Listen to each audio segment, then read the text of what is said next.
ইলিশ মাছ আমাদের জাতীয় মাছ।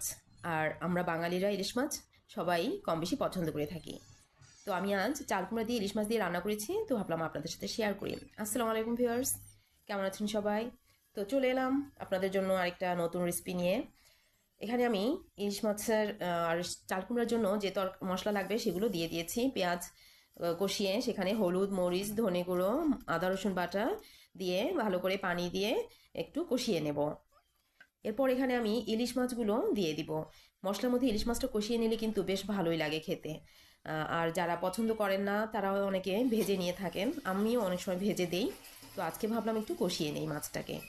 আর এতে কাজও কিন্তু তাড়াতাড়ি হয়ে যায়, আবার খেতেও বেশ ভালোই লাগে। তো এখানে আমি মাছটাকে কষিয়ে নিচ্ছি, এপিটো ভালো করে কষিয়ে নিয়েছি এবং তুলে নিচ্ছি এই মাছগুলোকে। হয়ে গেছে আমার।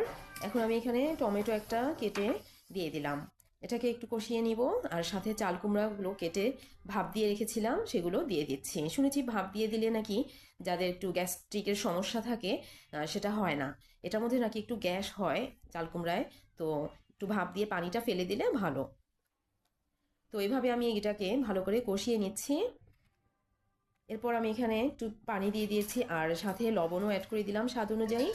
আর মাছগুলোও দিয়ে দিলাম, যেহেতু আমি ভাপে আগেই সিদ্ধ করে নিয়েছি অর্ধেক, এজন্য বাকিটা মাছটা তাড়াতাড়ি দিয়ে দিয়েছি। তো হয়ে গেছে আমার রান্নাটা। তো কমেন্টে জানাবেন ভিউয়ার্স কেমন লেগেছে আমার চাল কুমড়া দিয়ে ইলিশ মাছ রান্না। আপনারাও ইনশাল্লাহ যদি ভালো লেগে থাকে এভাবে খাবেন। নেক্সটে নতুন কোনো ভিডিও নিয়ে হাজির হব। আল্লাহ হাফেজ।